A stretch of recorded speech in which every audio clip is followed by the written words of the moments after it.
I love how you like know the ins and outs. We've had you on the show before, but like you just know the history behind everything. Like you go back in the 1500s. This is what they were doing. Actually, the word mocktail was first used in 1916. I'm not joking. The first mocktail ever invented was the Shirley Temple, but she had nothing to do with it.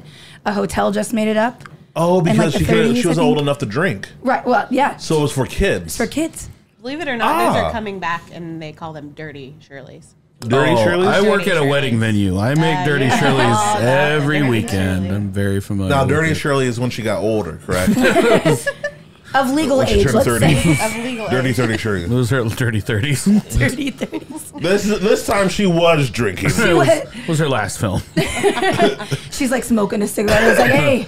Hey, doll. Animal crack is in my soup, am I right? I don't know why she has an accent now, but she does. Hey, Toots.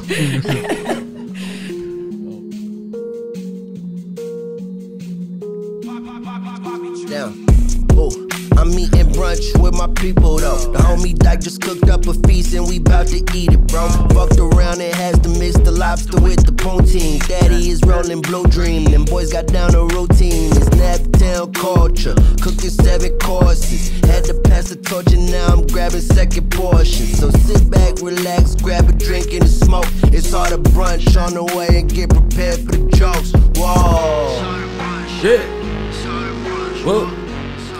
Hi, and welcome to the Harder Brunch Podcast. I'm your host, Dyke Michaels, and with me, as always, my co-host, Thaddeus J. McKee. Some people have deathly allergic peanut allergies. You know him by his catchphrase. And on the ones and twos, the wheels of steel, the sauce boss of Indianapolis, the last woke dragon, and the Christmas Krampus himself. Give it up for sauce boss Zach, everybody. Hey there. How many sausages did you sell today? I don't know, probably 1,000. Really? Yeah. That's a lot of sausages. That's a lot of sausages. Trying to make it one more. Always. And two very special guests in studio with us. Two of my favorite people in the world. From Parched Pavement, Alexis Gillen. Hey, y'all. And Andrew Brown. Welcome to the program. Yo. Oh my goodness. I'm very excited. So this is I think the most you guys are like a super group, like Foreigner, you know, there's like all the best bartenders and skilled cocktail and mocktail people in the city have come together to create Parched Pavement. Mm-hmm. So many people, we have to break it up into 2 groups. So you guys are going to be the first wave. Very excited. Imagine how Fantastic Four feel on podcasts. Like, who goes first? We just have the thing. Just the thing today. The Rock guy's like, why are they going to go first? Yeah. You never know if the Invisible Woman's there. All right, I'm done with that one. Went too far. Well, welcome to the program. Thank you. Happy to be here. Yep. So you guys brought a couple mocktails, and I don't want them to get watered down. Do you want to tell me what I'm drinking here? The brown one there that we got going on is a bit of the Spiritless Kentucky 74, which is a like bourbon substitute, and Seedlip Grove 42, kind of nice citrus blend there with espresso, simple syrup, ginger syrup, a touch of lemon juice, and then I actually took some of the sweet potatoes from what you made for us for brunch and muddled them in there and shook it with some of the pistachio. What? That is amazing right there. I was very excited. I've had that seedless for a while, and I didn't know quite what to mix it with, so I was just waiting for the professionals to get here. Yeah. I mean, it's kind of the Seedlip, I think, by itself, you know, just even like sparkly water, it kind of highlights, because there's so many like herbal and other elements to the flavors there as is, that it's kind of nice, but it can blend well with a lot of other flavors too. Now, Andrew Brown, we've full disclosure, we've worked together plenty of different places. But when we've bartended together, one of my favorite things about you as a bartender that I've worked with in the craft cocktail scene was you were always somebody that put these really like herbal forward flavors in. I think more so than most bartenders I've worked with. And you always seem to come up with these really creative flavors that are very herbal forward. I don't know a better way to describe them. I like to pull a lot of inspiration from food, you know. I mean, a bitch is hungry. And I just feel like, I don't know, for me it's like crafting a beverage is the same as cooking, and there's so many like flavors that you're getting out of so many other aspects that it's like, why not, you know, utilize it in a drink as well. So I think that's kind of where a lot of inspiration comes from me. I love how this drink lingers as well. Is that like a bad? I didn't want that to be a bad compliment. Like, drinks are supposed to linger. Like, there's supposed to be an aftertaste, right, with drinks. Yeah, I automatically went to like a drink, like staying at your house too long. So we're going to bed. That'd be great if you could get out of here. Real quick, can you guys kind of explain what Parched Pavement is to our audience? So Parched Pavement is it's a collective of 4 of us that decided that we need to have more inclusion in the food and beverage scene in Indianapolis. There's a lot of people that are choosing not to imbibe right now for a multitude of reasons, and we just didn't want the options to just be Diet Coke or Sprite and grenadine anymore. We want to level it up and put some thought into that. So we've been doing some non-alcoholic events around town since I believe the first one was in April. And then also we've been trying to keep track of the places around town that are at least sober friendly, that don't, make you feel like you're an outsider when you go in and order one. Yeah. For sure. Can you describe some of those events? Because the events are popping off. Don't undersell that. Totally. Well, I mean, and it also kind of all started like, as like an idea, and like each of us kind of had like something of a vision that we brought together collectively too. Like the mocktail competition series was kind of like a baseline there. I think Alexis came to us individually and was talking about that. And I was like, well, like maybe get our name on the board here. Like, and we threw our first event, and it was kind of like more mental health focus. So we had like people there that do like 12-step yoga courses, and we had pole dancers, and lots of other people that are sponsoring and providing stuff that you can drink that don't involve alcohol.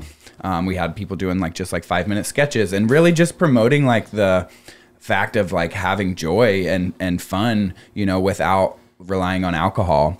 Yeah. As well as creating that safe space for somebody who, there might be triggers there or all kinds of other reasons. And being able to network with other people too, that might be living this lifestyle as well as you, or like also just like want to kind of hang out and meet some people, and that kind of put us on the books there, and then into the mocktail competition series, which, we had some amazing collabs that we did with the places that were hosting them, like Duke's and Bodie, and then 10 East Arts Hub, and started as like a 12-person mocktail series, and then, kind of halved it down up until the final round. And each of the rounds, too, were kind of tied specifically to a theme. Like the first round was all music-based, so each of the competitors chose a song and created a beverage inspired by that song.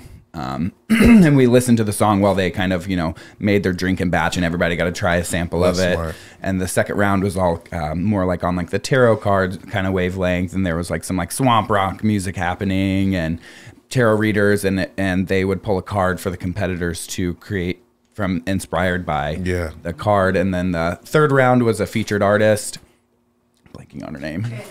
Drea Cofield.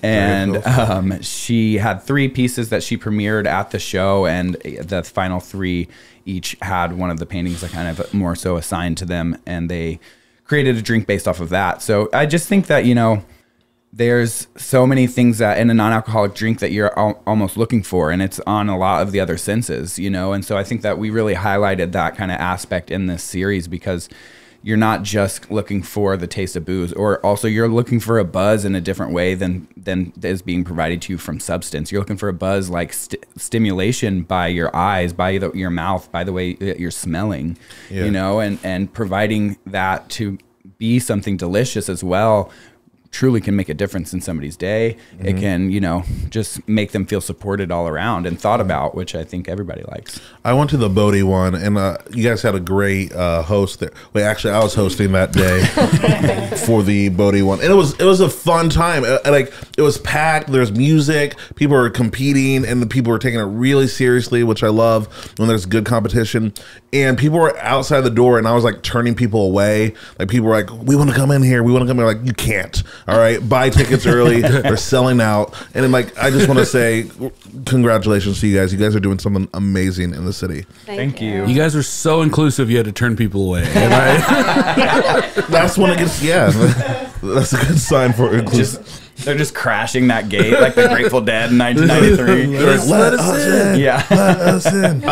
One thing, what I really like about these two is like it's not. I mean, it's definitely centered around these wonderful cocktails, but it's so much of the community, like you said, and it's so much of you guys putting your personality, your history with the city, your connections to all these people, because if you got 4 duds to do this, nobody showed up, like, you could have the best cocktails in the world, but it's really also you 4 as who you are and your personalities and stuff, and I don't know, between you probably have about 100 years of service industry experience.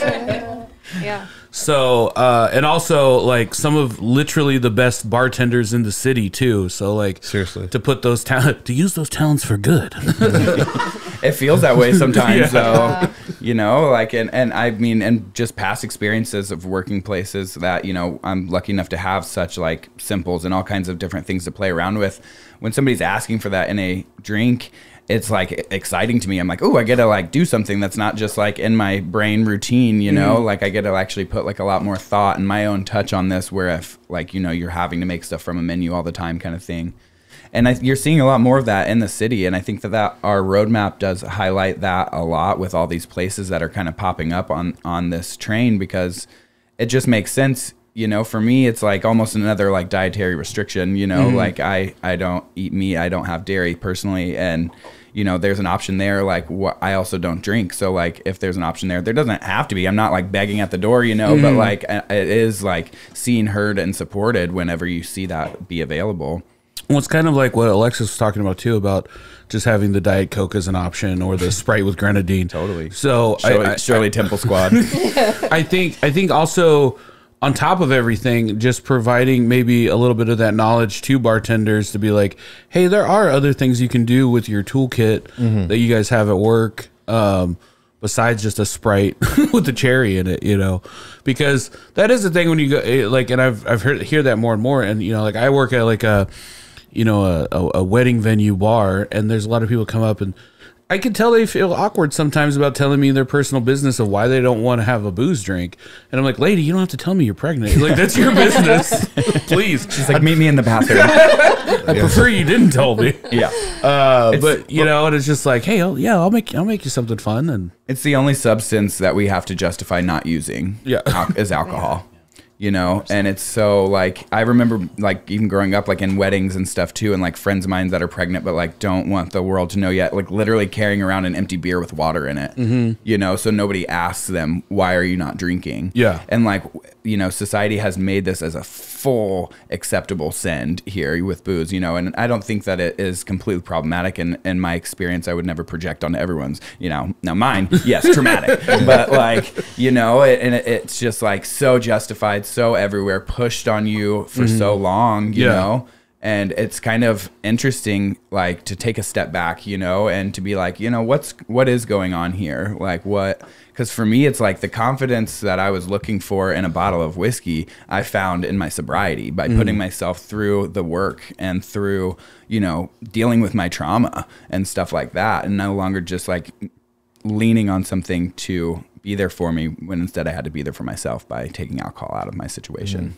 I liked how we were talking about upstairs, like it's capitalism that promotes that, like, because like at the end of the day, people want community. That's all they want. Totally. And like just to get together and have fun. But capitalism makes you feel like why aren't you drinking? Like I imagine like even in the 80s, like people were like, hey, why aren't you doing Coke? And like, like there's this thing that like money drives that. But the fact that you guys are saying, hey, no, there is money in not drinking, like I think that's great. Yeah.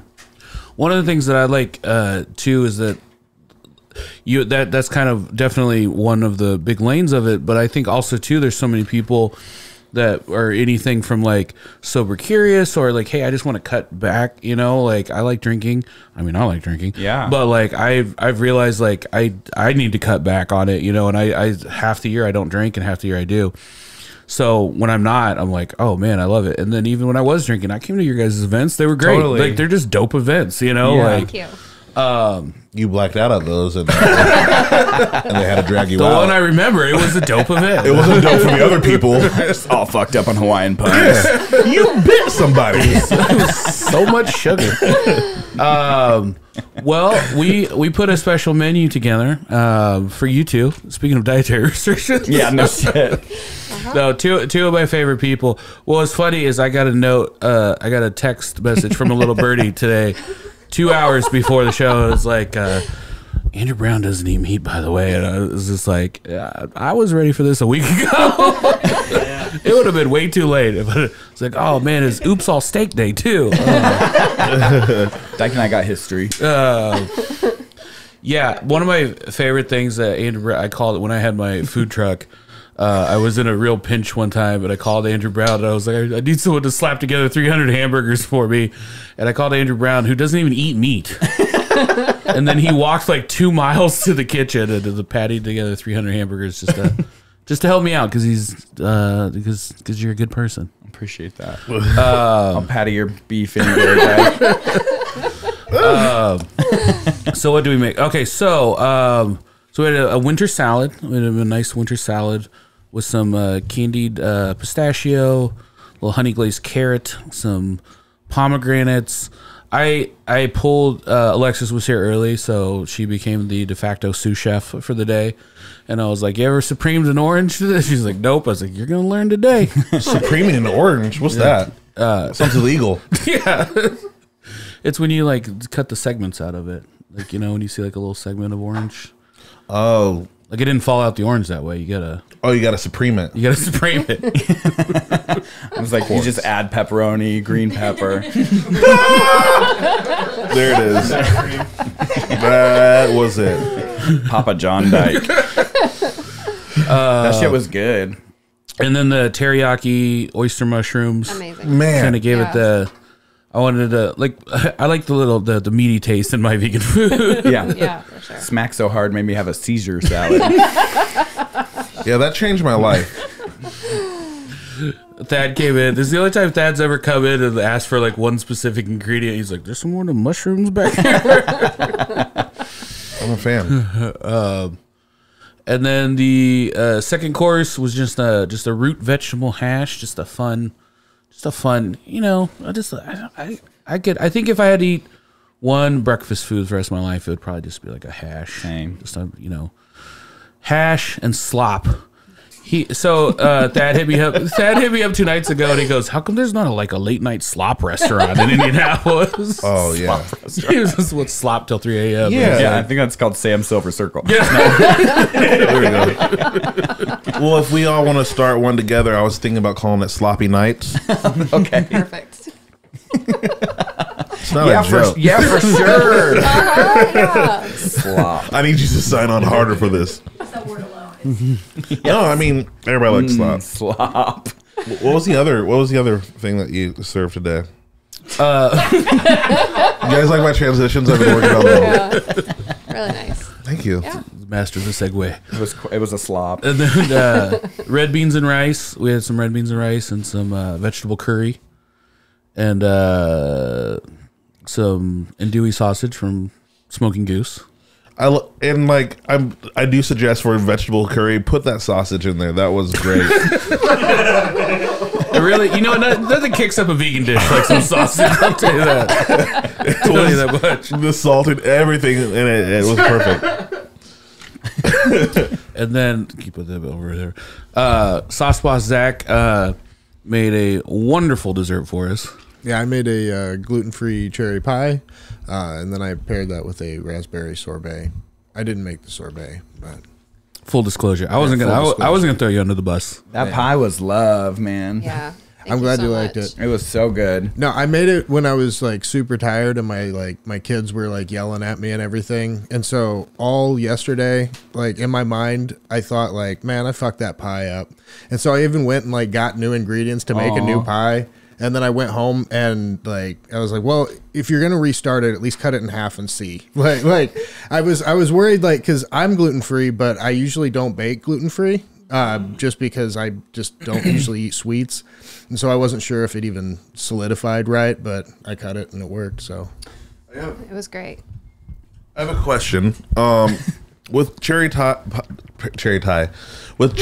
it's usually tart, correct? Like I feel like usually when I'm eating cherry pie, there's always a little tardiness, which is fine. But this one had zero tart. This isn't a complaint. I was wondering, how did you do that? Well, whenever I make the dessert, I think about you first, and I make it super sweet. Because I know if I can win Thad, then I can win the day. Aw, That's true. should have just gave him slop. That's it. Sloppy cherries. Sloppy pie. So, real quick, I'd like to ask both of you, but can you just kind of give us a quick, little origin story about how you came to be involved, like your work history and kind of how you became to be part of Parched Pavement? You can go first, Alexis. Okay.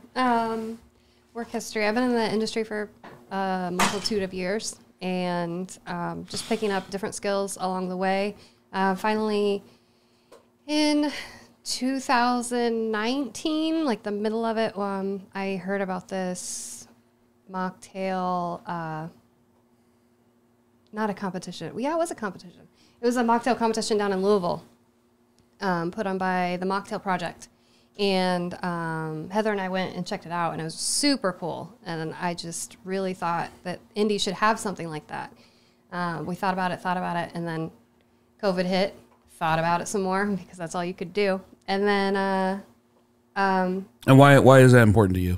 Why is it important to me? It was a part... Inclusivity is my brand, and I feel like that was an area of people that just didn't get served. There's a lot of addiction and alcoholism in the industry, and I just felt like we needed some sort of outlet instead of after you get off work you just go and drink yourself stupid. So I thought that there would be something that you should, as an industry, we should be able to like hang out without it.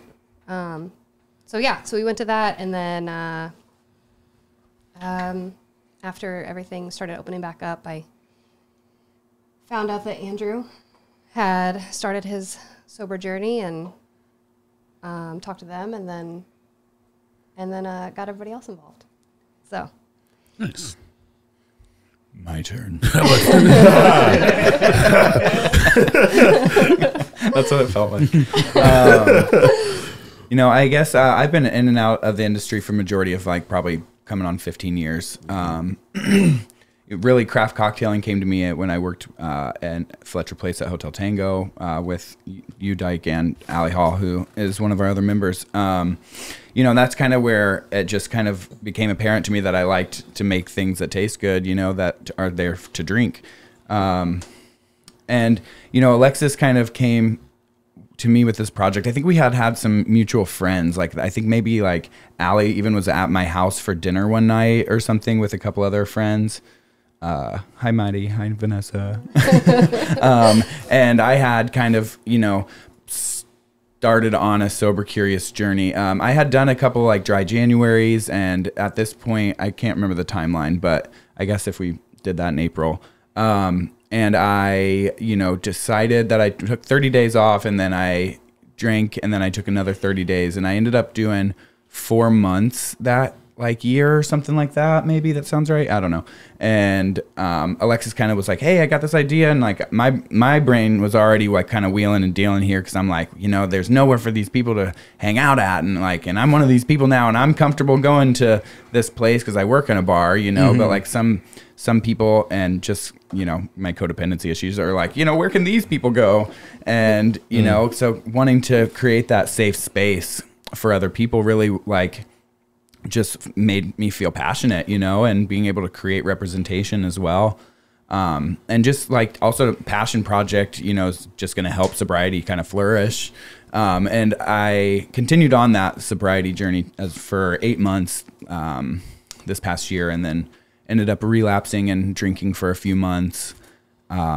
which was fine. Not really, but like, you know, like it was just for me, like I am a person that I identify as an alcoholic, and you know, in that time frame, like that really wasn't my story then, you know, like I kind of always had that thought in the back of my head, like, you know, I'm the one, I'm gonna fix this kind of thing. And you know, especially like after I had drinks a couple times into that, because I, you know, truly did only have like one or two and was like, I'm fine, like this is it, you know, and just like gritting my teeth trying to get in an Uber home. But then that, you know, quickly led to me drinking and you know, problematic behavior, which is not what I would like to be participating in. And I went to a treatment center and was gone for 2 months, and why I missed one of our Parched Pavement events, the one that was at Bodie, because I was locked up at the Hab, which was honestly a wonderful experience for me, to be honest. You know, but it just, and that again, you know, like even talking to some people that were there, other alcoholics too, that are like, oh my gosh, like this is, you know, monumental. Like I feel like I could make friends that aren't just like at meetings and stuff. It provides like something that is like still recovery or safe space focused, but it's not like the focus. Yeah. Like the focus is to be like, you know, enjoying yourself, just like any other event would be happening in the city. What do you have to say to the people that said like that relapse was a plant for your guys' industry because you guys wanted to get more people involved in drinking sober? I heard you were passing out business cards at your really relapse. Stole my joke. I love it. So, are you a plant? Yeah. Yeah, that's definitely the whole plan. Yeah, I was, relapse was planned for sure. Method acting. Yeah, method acting. Yeah. Now you got a chance. Read my notebook, you'll see. You got a chance at some point to go to like some other cities and check out their kind of NA scene, correct? Like some cool bars and stuff. Yeah, we've both kind of been doing our research on that. I went up to Chicago and did a non-alcoholic gin tasting, which was awesome. We did that mocktail competition, and then I haven't really been anywhere else, but I've been looking into it. I've been to Awake, which is the sober bar in Denver, and it's really cool. You know, it has like the total vibe of a regular kind of like coffee shop bar, and they also have like bottles and cans and stuff as well. Yeah, like of NA stuff, which is, I mean, I think just a genius idea. Like, oh, you like this product? Well, here it is. Would you like? How do you really like this product? Yeah, kind of thing, you know. But it's just nice to see, and even like, you know, I feel like every one of them I've seen is like singles night because, you know, trying to date when you're not drinking is fucking awkward. Oh yeah, like the only thing not hard about it is me. Hey, rim shot. That's usually before. Hey. I completely threw me off my train of thought. That was great. No, that's awesome. Oh, I remember. I was gonna say. Well, I think a lot of everything is kind of the ritual of stuff too, right? So like so much of it, just like you said, it's a coffee shop, but some of it's just like having, you know, hey, this is this cool product that we, you know, it's just like some of it. So much is like the reverence that you put into something. It's just like when you go to like a fancy like coffee shop and you can tell the baristas like knows all the gadgets and gizmos and it'll tell you about the foam and stuff like that. It's just like the ritual, I think, and like having a space where people take something serious and care about it, you know, and developing those spaces in Indy. And you guys have just been amazing at that. We're almost to our first break, but where can people find you guys and follow you on social media at? So our social media is Parched Pavement on Instagram. We also have a Facebook, but it's not as active. Okay. And then follow that gram and follow that gram. Other than that, we have an event coming up at the end of January. Speak on it. With Newfields, we're doing a smaller mocktail competition. It's 5 participants, and January 26th, and it's in the Loom exhibit. So it is Monet, right? Mm-hmm. Monet and Friends. Mocktails and Monet. That's awesome. And for any of you that's listening, and maybe you're not familiar with the Loom exhibit, it's really cool. It's wall to wall, completely immersive 3D where they post everything from the ceiling to the floor to the walls. Yeah. And they rotate. From the windows to the walls. And then they'll have this really cool art projected up there that's transitions as you walk through it and everything. And it's real amazing. And sounds like an awesome place to have an event. I literally was just there. They had a music event this weekend. I met Lindsay Joe there. It's fantastic. Please go out there and support indie art. They're doing cool things. Yes. Yeah, I think that's like such a big part of us too, you know, is like we're trying to boost and utilize people in our city that are also doing these kinds of things. So like if you are, especially if you're a person living your life alcohol free, like definitely reach out. If there's ways that we can collab with you, we would love to do that, you know, artists of all kinds and just people in general. Because I think that that's something that, you know, trying to keep indie, right? Mm-hmm. There we go. And, you know, like keeping each other involved in this stuff only boosts everybody around us. So true. Well, I love you both, and I appreciate you guys taking your time to come out and talk to us today. I like you guys. At best. Yeah. We're going to take a quick break, and we'll be back with your better halves. Yeah. Great. All right. Thank you, guys. Gen Z can't stop raving about the Harder Brunch Patreon. Patreon.com/Harder Brunch slaps. No cap, the Harder Brunch Podcast is bussin' on God. Move over, Boomer. Gen Z's here to talk to you about the Harder Brunch Patreon. Harder Brunch Podcast on Patreon, $3 a month, low-key a steal. The Harder Brunch Podcast deadass has me bricked up every day. Listen to these all totally real testimonials. No, like I'm getting paid to do this, don't worry. Yeah. No, you think I do this for free? No. The Harder Brunch Podcast deadass slaps. Sound younger! The Harder Brunch Podcast deadass slaps. Just go to patreon.com/Harder Brunch.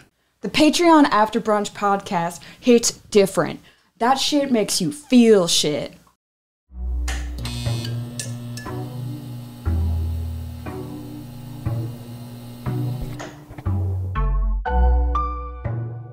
The Harder Brunch Podcast fucks. Hi, and welcome back to the Harder Brunch Podcast. We're joined with the other half of Parched Pavement, Allie Hall and Heather Storms. Welcome to the program. Thanks so much for having us today. It's been awesome. Very excited. You've both been on before previously, singly. Yep. Yes. But now you're part of the super group. Yes. I like that. You said it earlier, and I was like, I'm into that. Yeah, you guys are like the Justice League. Yes. Well, I actually thought it was funny you said Fantastic Four earlier, and one of the members' name is actually Susan Storm, and my last name is Storm, so I was like, oh, that kind of fits. That does fit. Yeah. Which one? Allie Hall, though. Yeah, which one are you, Allie? I don't know. Mr. Fantastic? Yes. Yeah, Mr. Fantastic. You guys both have that a means we're reputation. married. Okay. Anyway, sorry. It's my lovely wife. Are you guys? I would say that you guys would be the brain, not the brain, but like the nerdy science half. I see you two as this is the nerdy side. I was like, yeah, Heather for sure, but Very nerdy. I definitely see you guys as the more nuts and bolts side of Parched. Very creative. How are we landing this plan? No, but like I'm the nuts and she's the bolts. hey, whoever's the nuts is whoever's the nuts. you said it, I didn't. But no, like I was talking about taking a shot. I was like, "Can we take a shot of this?" And Heather already started going. I was like, "Yeah, you can." Because why did you say we could? So something that Spiritless does that's a little bit different than other Spiritless, I know to use the brand name brands, though, is they do what's called de-alcoholization. So it actually is a distillate, and then they use a process to remove the alcohol from it, and then they also add in pure capsaicin and ginger to kind of mimic the burn that you would get from a base spirit if you were to take a shot of it on your own or on its own or mix it in with a cocktail. So with this one, as opposed to something like Seed Lip is good with like effervescence or citrus, and Spiritless, you can make an old fashioned with that. Oh wow! And it would mimic a booze filled old fashioned. Well, this is going to be my first non-alcoholic shot, so thank you guys for coming on the podcast. Cheers. Cheers, everyone. Cheers, everybody. Cheers. Thanks for having us. Yeah. There's that burn. You know what I mean? Like you can definitely tell the difference if you've had whiskey, but Oh yeah. No, for sure. But it does kind of. That's so smart. I would never even thought about doing that, using pepper spice to That's smart. to mimic the burn of alcohol. I love how you like know the ins and outs. We've had you on the show before, but like you just know the history behind everything. Like you go back in the 1500s. This is what they were doing. Actually, the word mocktail was first used in 1916. I'm not joking. The first Oh, mocktail really? ever invented was the Shirley Temple, but she had nothing to do with it. A hotel just made it up. Oh, in, because like, the she 30s, was I old think. enough to drink. Right. Well, yeah. So it was for kids. It's for kids. Believe it or not, those Ah. are coming back, and they call them Dirty Shirleys. Dirty Shirleys? I work Dirty at a wedding Shirleys. venue. I make Dirty yeah. Shirleys Oh, that- every Dirty weekend. Shirley. I'm very familiar. Now, with Dirty it. Shirley is when she got older, correct?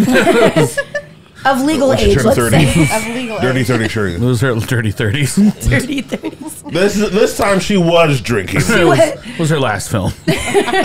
She's like smoking a cigarette. It's like, hey, Hey, doll. animal crack is in my soup. Am I right? I don't know why she has an accent now, but she does. Hey, Toots. Oh my gosh. Well, welcome to the program. I guess I kind of want to touch base with you guys in the same way about if you would give kind of your like base or origin story, and then how you came to be part of joining up with Parched Pavement. Get it. You get it. You get it. You get it. Get it. Yeah, so I have been in the service industry for 17 years. I started out as like a server and bartender in a sports bar, and then decided not to use my college degree because I just really enjoyed bartending and creating. What was your degree in? It's why I'm a bartender. I have a BA in English with a focus in creative writing. So I write plays on the side, but I kind of fell in love with this. It still allows me to exercise my creativity while I'm building flavor profiles, and then getting into the history side of everything has been really fun for me as well. So I've kind of worked my way up through that. I've run a couple programs. That's been really fulfilling for me. I was a lead bartender at Black Market when it was open. R.I.P. R.I.P. That's my favorite. It was such a good one. And then I went over and ran the bar at Union 50, which Allie actually kind of did before me. So Yep. little overlap there. And then most recently, I was the beverage director at Bodie. I actually opened that concept and was there for 2 years and then moved on. But yeah, so for me, getting into Parched Pavement was everything that, Andrew and Alexis said, right? Like they've hit on all the points of accessibility and community and passion and all these things that are really at the core, I think, of why we do it. Sorry, I didn't mean to turn away. But for me, there was an additional layer. As somebody who has put their heart and soul into improving the industry and the community, bar community in Indianapolis, like I want our bar scene to be well respected. I want it to be given the, consideration that it deserves. I felt like I came up in what I would consider the second class of craft bartenders. There was a whole league before us that paved the way, that got people interested, that really broke the ice for, the customers. And then there were the people like us who kind of came in after them because all those people moved away. They went to New York, they went to Chicago, Denver, Dallas. And there's nothing wrong with that. But kind of my philosophy has always been go somewhere and make it better. And for me, that's Indianapolis. So for me, I think when you look at all those other big scenes, you do see huge NA movements. Sure. The spirit-free places and spaces there are abundant. And that was lacking here. And there's clearly a demand. I mean, our first mixer, like the first event we ever threw was really just to see if there was any, traction. Yeah, any interest. And once 120 people. 120 The people. first time? The first one we ever did. And we didn't even know what we were yet. And we had 120 people come out, and I was like, cool. So that was the other side of it for me, was like, it was a challenge to grow the bar community in general, outside of all the things we talked about as far as inclusivity goes. I love that. That's great. And like also, and I feel like I keep circling back to it, but I obviously this is great for people that are, completely sober and, for whatever reason that they're doing that. But I also just like the inclusivity of going out to a bar and just having something for everyone, I like the idea of just like seeing menus and seeing like, oh, these are my options if I want to have, like I went to Can yesterday and just to see that there was like options just on the menu like that I could have if I wanted to, like, oh, that's nice. That's definitely becoming normalized. Then I drink 5 pots of coffee instead. But But it's very different other places like on the coast. Yeah. Like where the NA movement is like hip hop in, like, and people don't question it. And I think for me, like, yes, I've been in the service industry for pretty much my whole life. I've tried many times to get out of it, but at the end of the day, I love to host, I love people, and I love food and drink. And I think that there's a challenge, right? Like, there's a rigid stigma about drinking, and Andrew and Alexis touched on it earlier, but it's like, why is it such a big deal that you don't drink? And why are we focused on, we're going to go out to dinner and have drinks, but where are we going to go before and have drinks? And like, don't get me wrong, like, I love a drink, and I'm personally a drinker, but there was, a lack of things to do or places to go where the focus isn't on drinking. And, like the mocktail competition that we had, that you would have no idea that alcohol was not even in those cocktails. Oh, yeah. They were amazing. They were delicious. And so it's a challenge. And so we're here, like, I've been at events pretty much wherever I've been, bartending, catering, like odd jobs here and there, but it's always hospitality. And so to be able to create a space where everyone feels welcome, and if you're a drinker, come do that, have fun, and then go have a drink after. There's nothing wrong with that. But it's also a place where people can go and enjoy themselves and not feel pressured or not feel triggered. One thing we try to do is, if we are hosting at a bar, we try to cover up the booze, so that people, maybe that are abstaining from booze, or if that's their lifestyle now, they don't feel a certain way. Because some people will be triggered simply because they're seeing a wall of alcohol. Like, everybody's at a different place on what bothers them and what doesn't, and we just want to make sure that, like, all the way from 0 to 100, everybody's being accounted for and considered. Yeah, that's very nice. And I love to eat and I love to cook, and so drinks they're liquid food. And I remember I was working at Union 50, and I had an epiphany, and I was like, this is awesome. And it was something silly, like a spicy old fashioned with chocolate mole bitters. But I was started muddling stuff, and then I'm like, well, you can really do, I could make a drink based off of the winter salad you made for us. And it's just really cool to be able to create those things, and to offer something that is not a Shirley Temple. Because, even if you are drinking, and maybe every other drink you want to have something different, or maybe you want to have a couple drinks and then, veer towards something else, it's nice to have something that's not a soda water with a splash of crayon. Absolutely. Or a Diet Coke. Yeah, something with a little more thought put into it. Yeah. For sure. And speaking of, you made I think Andrew talked about the first cocktail. You made this second one? Yes. Well, that was really great. I really enjoyed that one. So that is some cucumber from your salad earlier today.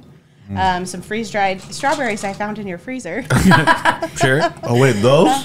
Foraging around. Those were not, okay. You're going to start feeling weird. We're going to need to throw up immediately. Those are special strawberries. And then I also used the Seedlip Grove, a little bit of lemon juice, and some prickly pear simple syrup. Wow. Both cocktails were great. They both kind of hit completely different. Like Andrew Brown's cocktails are like I said earlier, always more herbal. Yours was just refreshing, and I could see myself being on vacation, just drinking that. For sure. Maybe wearing a sarong, and only a sarong. Wardrobe change now. A sarong and a secret. So my question is, who came up with the name PP, Parched Pavement? Who came up with that? That was it was Andrew, I think. Because we were kind of bouncing some ideas around, and then Andrew said that, and you immediately were like, "That's it. I like that." Well, it all started because we wanted to create a roadmap across Indianapolis of places that you could go. Oh. So it's we're a trail, an adventure. Okay. Okay. A road, a pavement of dryness. Right. Yes. Now, and I did see that at one point. Do you guys still have that on your social media? Yeah. Shout out to Alexis for sure, because she takes care of all of our social media. Yep. She does a killer job. So that she updates that as frequently as we can when we start to hear about new places that are doing, NA lists or low proof or whatever. We try to throw that up there on the map, and then kind of geotag it or whatever and tag their social medias. So it's a constantly evolving and updated list. And if you know of please message us, DM us, and we'll add it to the list. Slide it. Slide in. Now, Heather, I have a couple questions, and I feel like you're the sciencey person to No pressure. ask. Well, one, we were talking about, I think we had Jake Johnson on, and he's been part of the mocktail competitions. And he was saying that the phrase mocktail itself is kind of going out of fashion. Yes. That's actually interesting that you bring that up. So I think it's tough to talk about because I listened to the episode that he was on, and there is some kind of like confusion for people that aren't sober, like as to why that's offensive.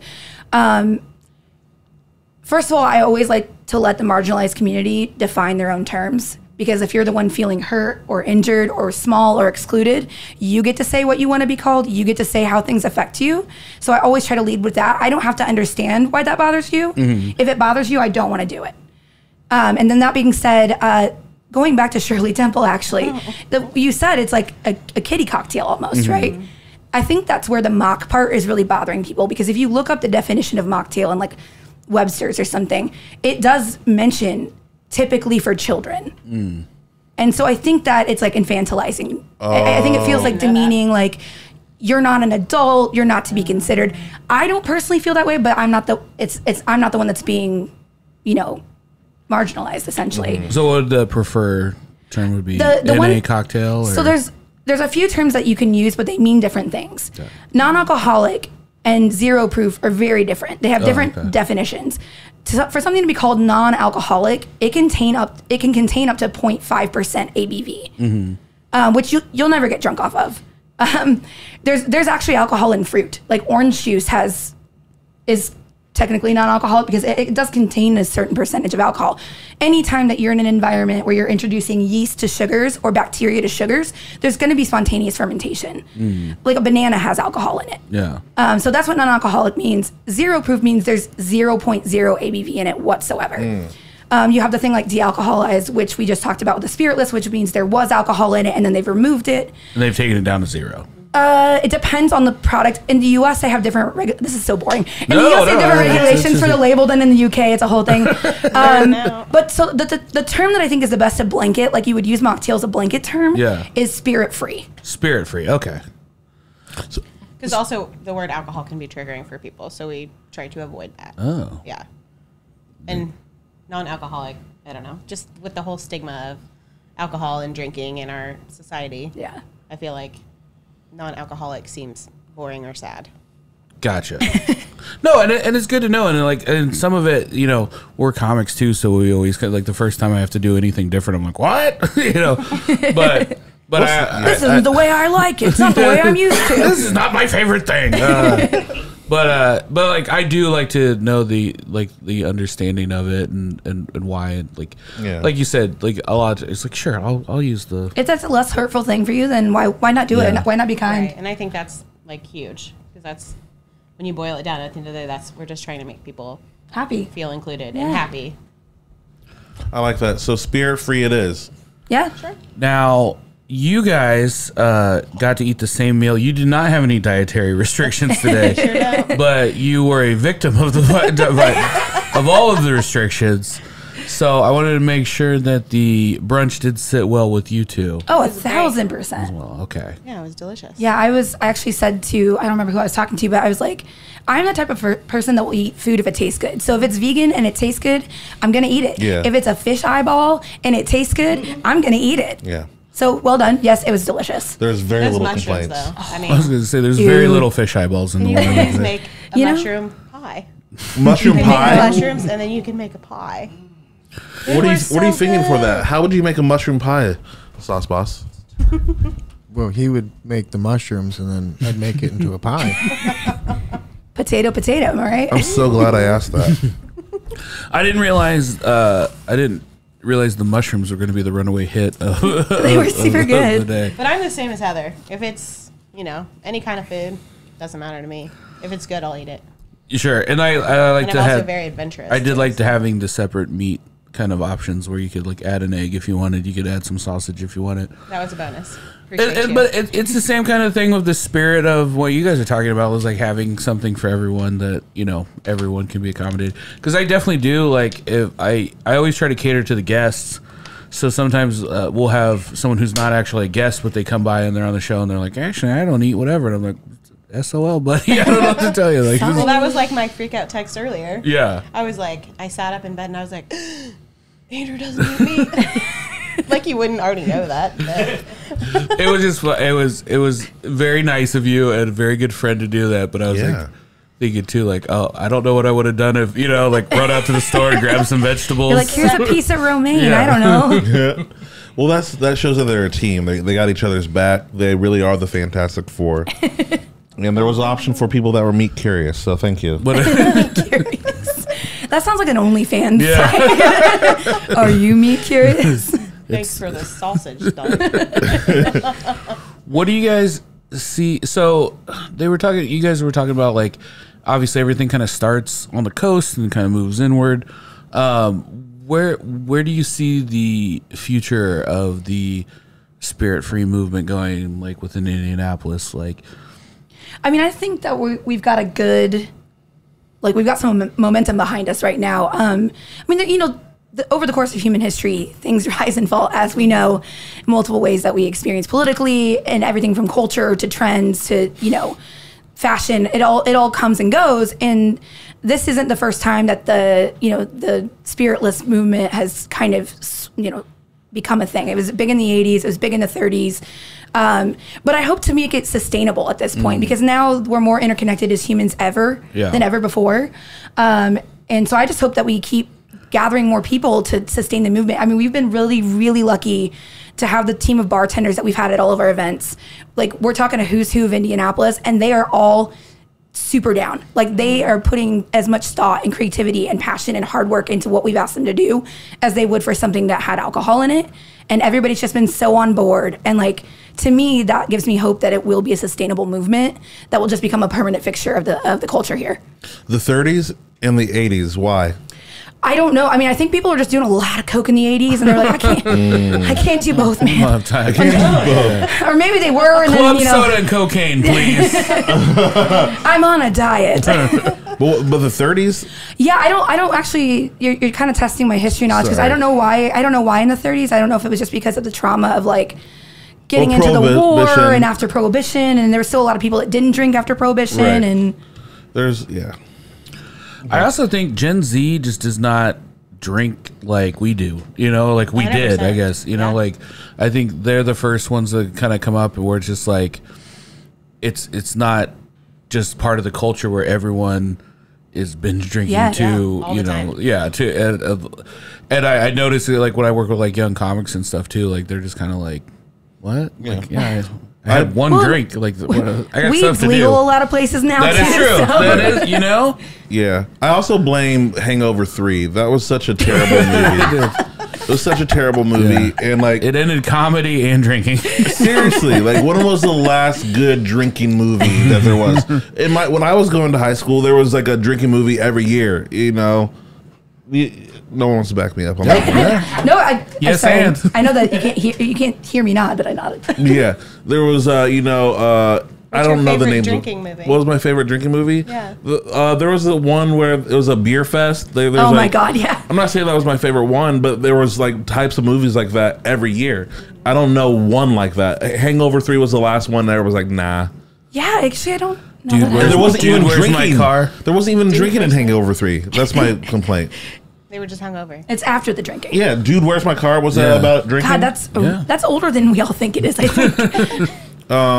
College, that movie? Yeah. They don't really celebrate the drinking. But that, again, that kind of goes back to Gen Z, and that kind of goes back to what you were saying. I didn't even think about the fact that there are a lot of what they call California sober people. Yeah. I know a lot of comics and stuff. They're like, I'm sober, I don't drink, and then they're just doing dabs. Like, what's that torch for? You turned weed into crack, sir. Like, what are you talking about? Don't touch this. You'll burn your hand off. You're messing with my sobriety. And then just the hour-long coughing afterwards. Like, okay. But it also is interesting being in Indiana too, because like, you know, I went to my first dispensary like last month. I went to Illinois and just saw how casually it's all done, and how it, you know, and then it's just like you come to Indiana and you're like, are we the backwards one, or like are we? Like, I mean, the answer is always yes. Well, I was just in Vegas and they had Planet 13. It's like a mall, and they have their production facility. It's 112,000 square feet facility. So on the left side, they have like a smoothie factory, a coffee shop, a bar, and everything is infused. Roller coaster. And on the right side, it's just a massive store of all things THC. One of the things that I saw, they didn't have it. They had it out on display, but they didn't have it to purchase, and I was bummed out. They had cannabis-infused tonic water, and I wanted to, because I knew I had a bottle of this here, and I wanted to do a not gin and chronic. Yeah. And I was like, oh, that'll be fun. And then I was like, oh man, like what if, like, well, Indiana, I don't know if it'll be legal, but like, what if there's a store that just did like spiritless cocktails but infused them with THC? Yeah. I mean, it's a weird market, but you know, like, those places kind of exist in other cities too. The only problem with like the edible kind of stuff like that too is like it always hits you later, you know. You're so like just 3 in and you're like, yeah, I can hear colors. We went and saw that movie Violent Night where Santa kills a bunch of people. I wanted to see that. It's amazing. I mean, it is exactly what it purports to be. But we went, and it was a bunch of comics. We rented out the whole theater, and we walked in, and somebody was like, "You want an edible?" And I was like, "No." I was like, "I wouldn't." First of all, I wouldn't do that because it's illegal in this state. Right. But if I was going to, I was like, "What? I'm going to eat that now. I'm going to watch this whole movie, and then I'm going to go home and have nightmares." like, you should have offered this to me yesterday. You're doing it wrong, though. But you've done weed before in Indiana. What have I? Oh, I don't know. I was just kidding. I think that was like Delta 8. That was a very legal Delta 8. I did the very legal Delta 8 gummies. Oh, that's right. Or CBD. That must be what you think of. Look, there's a lot of cops listening to this. It's like 50% cops, and then the sirens coming. This is actually a sting operation. I'm just actually paranoid from all the weed I had earlier. This is a 5-0 show, so we say we mess with 12. Yeah, we heavily fuck with 12. we fuck with 12 hard. That's what your tattoo says. ACAB, all cops are beautiful. Yeah. All cops, yes. All cops are brave. All cops are brave. If we don't look good, you don't look good. Yeah. I'm sorry. I said that. It was gross even coming out of my mouth. We'll clip that out, and that'll be the trailer. Shirley Temple. ACAB. Oh, God. Pigs in a blanket. I sleep with cops. I don't know. That was appropriate. That was kind of a diss on you guys. No. Speaking of kind of a segue. So you're talking about going to a dispensary for the first time. I took my dad to a dispensary in Chicago, and my dad is he's not conservative, but he's very he's a rule follower. Mm-hmm. Like he's not gonna fuck with it. He's yeah. And so we take him in, and he's just like tense. Like you can tell he's like. I'm like, Dad, it's cool. I was like, it's gonna help with your arthritis. It's gonna help with your anxiety. I was like, you're gonna go up to the guy. You're gonna tell him what your issues are, and he's gonna pick out some stuff for you that's gonna help you sleep. And so he's just okay. So we get in there, and it looks like a fucking Mac store. Yeah. Mm-hmm. And this brings me full circle, not to talk about the fact that my dad is now like a raging like edible like fiend, but to go to the point where I'm like, when we're at the point in society where these dispensaries look like Mac stores, can we please get these people the fuck out of prison that are in jail for non-offensive or non-aggressive charges?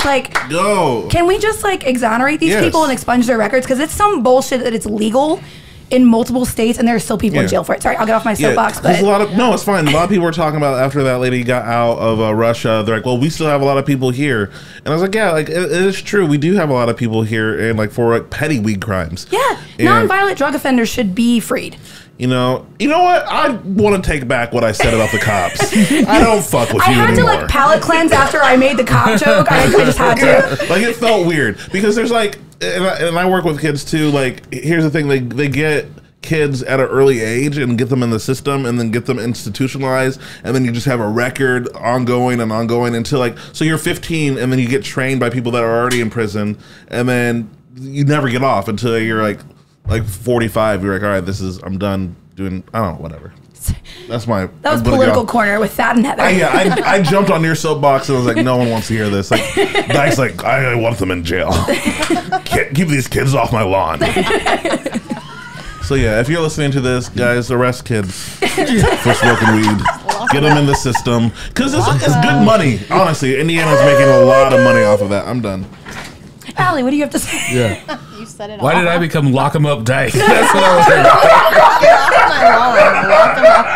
That seems like so bad. Like I don't want to repeat that. Lock 'em up, Dyke. I'm done. We made you a shirt. We Drop a just beat got for me there, canceled. Sauce Boss. We just got canceled. I'm back on the 12 side. Just to be clear, we love the police here on the show. And Dyke doesn't do the weed. Yeah. No. I've never done one single weed. Snorted 0 pots. I haven't. Yeah. I've never inhaled a weed. I don't even have allergies. I don't know. Guys, this shot really sent me off the rails here. Where can people find you and follow you guys on social media one more time? We are at Parched Pavement on Instagram. And what was that next event coming up? January 26th at Newfields. Nice. Mocktails and Monet. I honestly, I'm so excited. If you guys have not been to the Loom exhibit, it's such a cool thing, and I think such a smart idea to have your event there. Like, It's going to be super dope, and we've partnered with them. There's going to be nosh bites that kind of accompany the mocktails throughout the Loom exhibit. You'll also be able to purchase additional Drink zero tickets, proof yep. drinks. And then friend of the show, Jake Johnson, will be competing again. So shout out Redemption. Yeah. It's a private showing too as well. So nice. we hope to see you there. Well, you guys haven't missed with any of your events yet, so I'm sure it's going to be amazing. I'm very excited. Thaddeus J. McKee, where can people find you and follow you on the social medias? After this, I'll probably be in jail. So if you guys could get me out, I would appreciate that. Got you.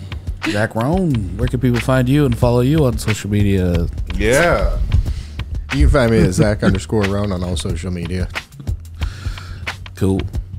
I'm at Dyke Michaels on all social media. Guys, also, we have an amazing comedy podcast, the After Brunch Podcast.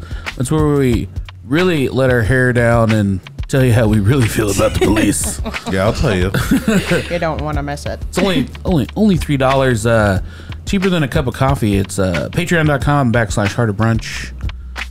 Check us out. And other than that, we'll see you next time. Bye-bye. Bye.